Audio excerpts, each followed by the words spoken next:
+2 students political science.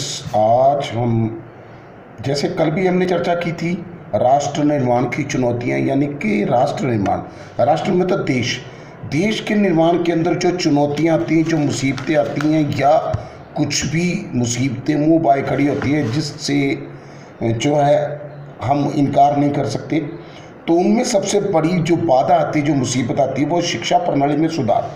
प्रचलित भारतीय शैक्षणिक प्रणाली में क्रांतिकारी सुधार किए जाने अनिवार्य है। शिक्षा को वास्तविक जीवन में संबंधित करने की अति आवश्यकता है। इसके अतिरिक्त शैक्षिक प्रणाली में ऐसे सुधार होने चाहिए जिसके फलस्वरूप शिक्षा रोजगार प्रदान करे। यानी कि जिस प्रकार से हमें बच्चों को शिक्षा दी जाती है वो सिर्फ डिग्रियों तक सीमित है। इसके अनुसार, पाठ के अनुसार शिक्षा वो दी जानी चाहिए, जैसे हथकरघा है, कोई भी उद्योग है, उसकी शिक्षा दी जानी चाहिए ताकि बच्चा जो है अपने भविष्य के प्रति सजग रहे और उनको कोई ना कोई कार्य ऐसा सिखा दे जाए ताकि उसके रोटी रोजी का और ज़िंदगी का उपार्जन हो सके, रोजी रोटी कमा सके। दूसरा, गरीबी तथा बेरोजगारी को दूर करना। अब देश के अंदर बहुत ज़्यादा बेरोजगारी है, उसको दूर नहीं किया गया। गरीबी है वो कभी भी समाप्त नहीं हो सकती क्योंकि लोग कार्य करके राजी नहीं है और इसलिए गरीबी फैलती है। उसके बाद आता है संतुलित आर्थिक विकास। देश के अंदर आर्थिक विकास संतुलित नहीं है, बराबर नहीं है। जो गरीब है वो गरीब होता जा रहा है, जो अमीर है वो अमीर होता जा रहा है। फिर है भाषा की समस्या का संसाधन। भारत में भाषा की समस्या गंभीर है। भाषा की समस्या का समाधान करने के लिए 3 भाषाई फार्मूला तैयार किया गया था।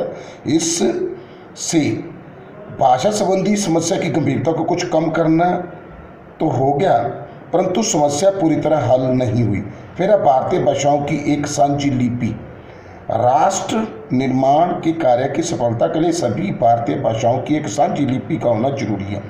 यूरोप में कई देशों में कई भाषाएं बोली जाती है, लेकिन रोमन लिपि सभी भाषाओं की एक साझी लिपि के रूप में ग्रहण की गई है। आचार्य विनोबा भावे तथा श्री राजनारायण ने देवनागरी लिपि को सभी भाषाओं को साझी लिपि के रूप में विकसित करने का सुझाव दिया था कि यदि कोई साझी लिपि ग्रहण कर ली जाए तो विभिन्न भाषाएं बोलने में भारतीय व लिपि साझी कड़ी का काम कर सकती है।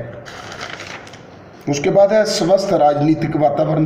राजनीतिक वातावरण स्वस्थ हो, लोग जो है एक दूसरे की बुराइयां ना करें, स्वच्छ प्रशासन बढ़िया हो, जो भ्रष्टाचार ना मिले, सांप्रदायिक राजनीतिक दल संगठनों पर जो दल सांप्रदायिकता फैलाते हैं उन पे ऊपर कंट्रोल किया जाए।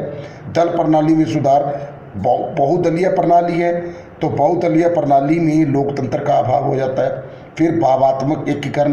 राष्ट्र निर्माण के लिए भारतीयों में भावनात्मक एकीकरण होना जरूरी है जिससे कि लोगों के दिमाग के अंदर देश के प्रति एक भावना भरी जा सके।